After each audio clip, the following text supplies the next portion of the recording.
Vida cristã não é sentir, vida cristã é decisão, é ser radical, porque a circunstância sempre vai mudar.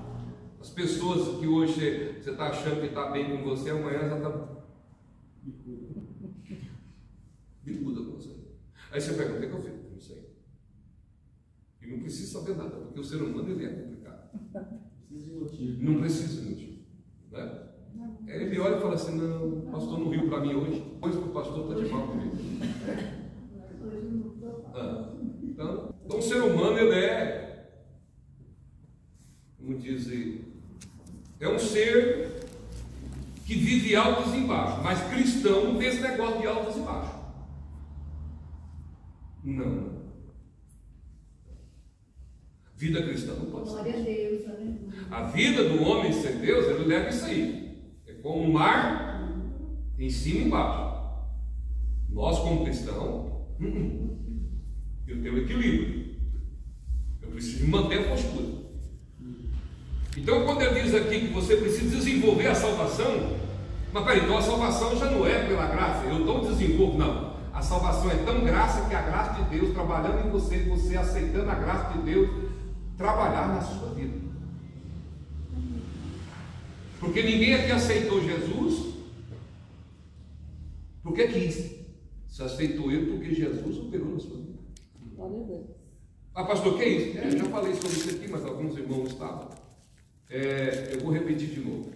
Lá em Efésios capítulo 2, a Bíblia vai dizer que nós andávamos no deleite do e morto no prazer do pecado. Como é que o morto vai ressuscitar? Como é que o morto vai sentir desejo de comer alguma coisa? Aí você vai entender lá que nós fomos preparados para a boa obra de Cristo. Então Cristo operou em nós, mesmo nele colocou essa sede de render a Deus para aceitar Ele. Até nós mesmo, porque a Bíblia nunca vai dizer que foi você que escolheu Ele. Quem escolheu nós? Deus. Não vai ver na Bíblia: eu escolhi Deus. Não, não, pelo contrário. A Bíblia vai dizer que Ele não foste vós que me, mas foi eu que vos, porque nem para escolher mais presta. Aí aonde nós precisamos o quê? E nós vamos desenvolver a nossa salvação onde? Em tempos bons e difíceis. Dias que muitas das vezes serão dias tenebrosos. Paulo está vivendo dias bons? Não. Mas Paulo está desenvolvendo a salvação de Deus na vida dele. E aí o que Paulo vai dizer mais?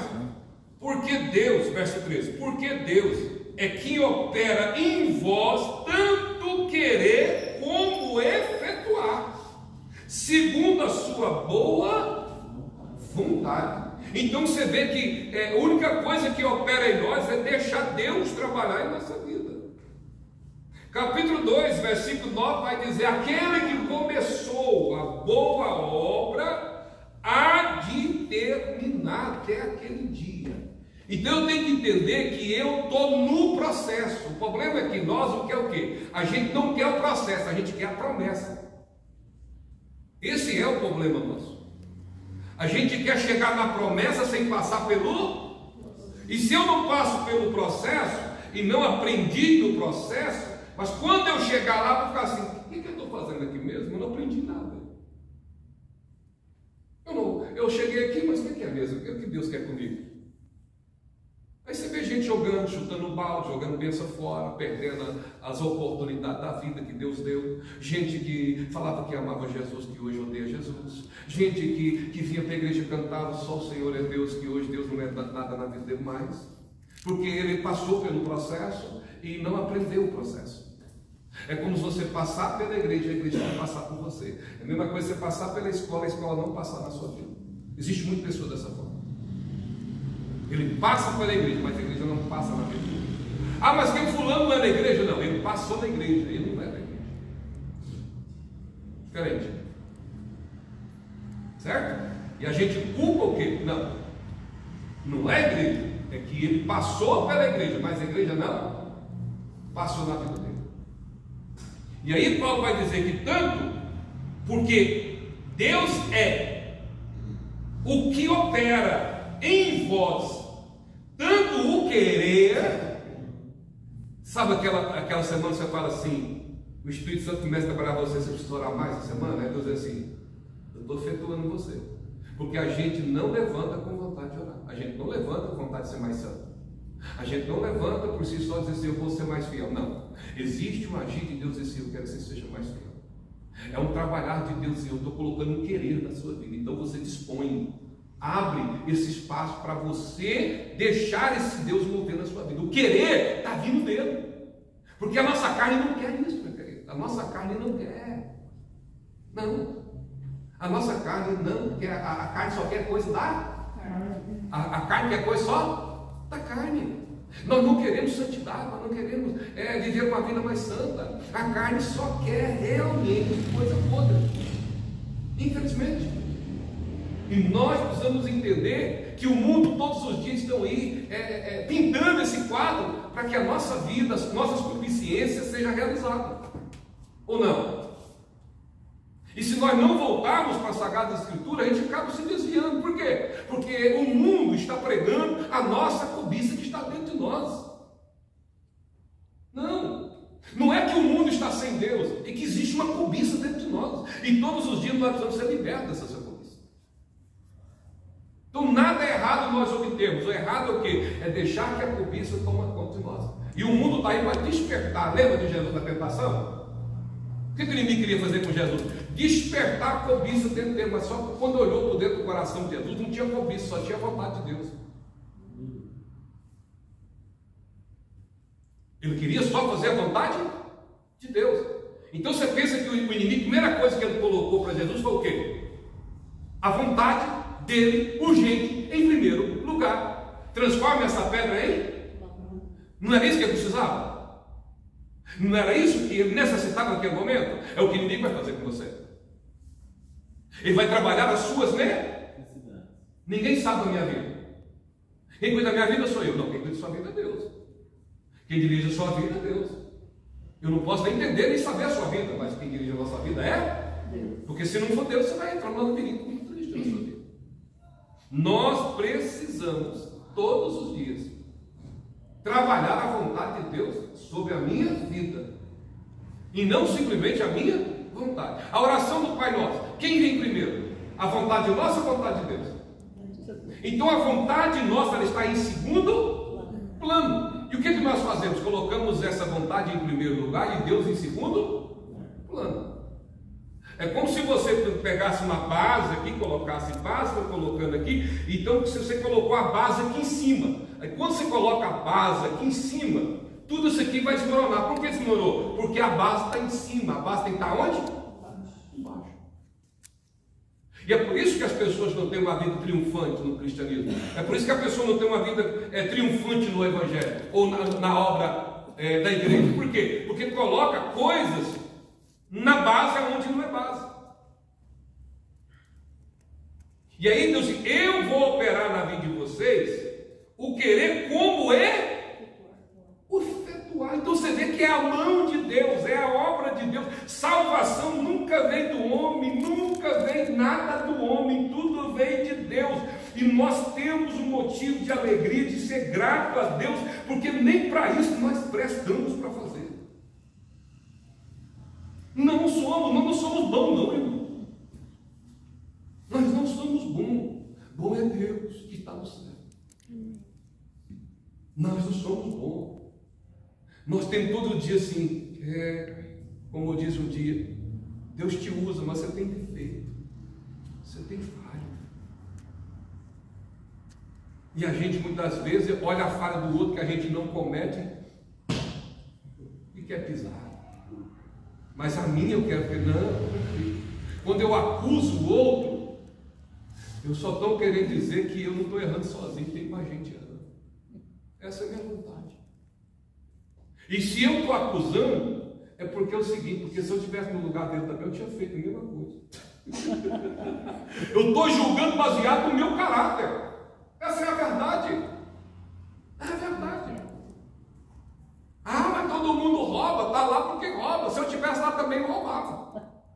Quer dizer, dizer, eu estou julgando o outro baseado no caráter errado que eu tenho também. Não é eu julgando o caráter que o outro tem, é o caráter que eu tenho que eu começo a julgar o outro.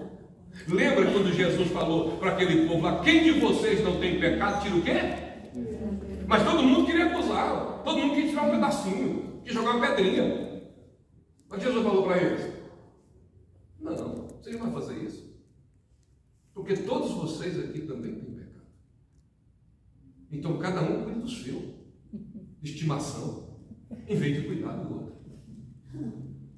Agora todo mundo está preocupado com o quê? Com a estimação do pecado do outro. Ah, fulano, ciclano, cuida do seu. Coloca na presença do Senhor, vai para o altar do Senhor, vai para a cruz. É você que precisa crucificar e dizer com Paulo, eu não vivo mais, mas Cristo vive. Aleluia, Jesus. Glória a Deus. Porque a vida, irmão, ela é uma luta cristã, não é fácil. Não é fácil por quê, pastor? Porque é uma luta contra nós mesmos. Não é a luta contra o outro, é a luta contra nós mesmo. E agora eu pergunto, quem quer lutar contra a gente mesmo? Ninguém quer. A gente precisa lutar contra nós mesmos, né? O inimigo começa a levantar coisas, mas Deus quer efetuar, tanto querer, né, como efetuar, segundo a sua boa vontade. E aí Paulo está dizendo assim, fazei todas as coisas sem murmuração. É tudo, irmão, que você for fazer. Paulo não falou que, irmão, alguma coisa, tudo que você for fazer, faça sem murmuração. Agora volta comigo e pensa comigo um negócio. Deus ficou irritado com a murmuração do povo do Egito. Foi o povo que viu a promessa de longe, mas não entrou na. Você acha que você está vivendo a promessa de Deus? Ainda não. Nós estamos caminhando para o mundo da promessa. O que adianta eu ganhar o mundo inteiro e perder o quê? A maior promessa é a salvação. É a salvação. Um dia essa carne vai desfazer.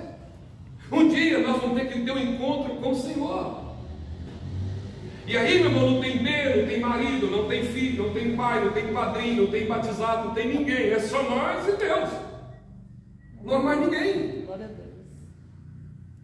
É sobre isso que você tem que pensar. Não é só o que a vida oferece, o que Deus te dá aqui, não. Não deixa que as mazelas da vida te faça você perder as coisas eternas. Deus diz 100 vezes mais aqui, por fim, vida eterna. Deus tem. Deus criou tudo isso aqui, foi para o homem mesmo, para o ser humano, para desfrutar. Agora não podemos idolatrar isso. Tudo que nós temos que fazer para as coisas de Deus. Aí a Bíblia vai dizer, todas as coisas sem murmuração e nem contenda. Repita comigo, a murmuração revela a corrupção do coração.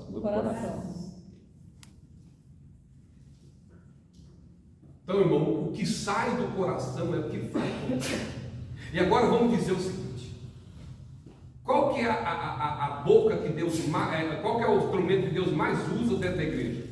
Não é a boca? Tiago vai escrever um capítulo inteirinho. Cuidado com a língua. Inteirinho. Cuidado com a língua. Porque com a língua nós bem dizemos, com a língua nós mal discorremos. E aí Deus parece com o profeta Isaías, e ele dizia, ele era um profeta que pregava a palavra, e a Bíblia vai dizer que ele diz, ai de mim que tenho os lábios impuros e habito no meio de um povo impuro.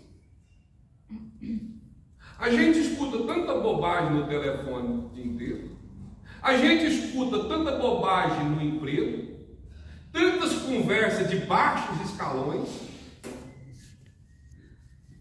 A gente muitas vezes conversa muito pouco, coisa que edifica, porque tem gente, irmão, numa festividade de crente. Você ficou sabendo o que aconteceu? No meio evangélico, numa reunião espiritual, o povo não tem condição de falar das coisas de Deus. Paulo vai dizer: quando vocês reunirem, um tem salmo, um tem cântico, um tem louvor, outro tem oração, sejais cheios do Espírito Santo. Nem na comunidade nós não conseguimos falar mais das coisas de Deus. Em nossas reuniões, em nosso churrasco, em nosso jantar de confraternização, muitas vezes nós falamos coisas são do mundo e não falamos das coisas de Deus, nem nas nossas reuniões. Por quê, pastor? Porque nós estamos rodeados de pessoas corruptas, e a gente acaba vivendo esse estilo de vida. A gente começa a viver um estilo de vida na igreja, mas com o estilo de vida da onde a sociedade nós vivemos. Aí Paulo vai dizer: por quê? Para que seja irrepreensível e puro, filhos de Deus, inculpáveis no meio de uma geração corrompida. Eu vivo numa geração corrompida, e a minha carne também é algo que é corrompido. A tendência dela é o quê? É inclinar para aquilo que é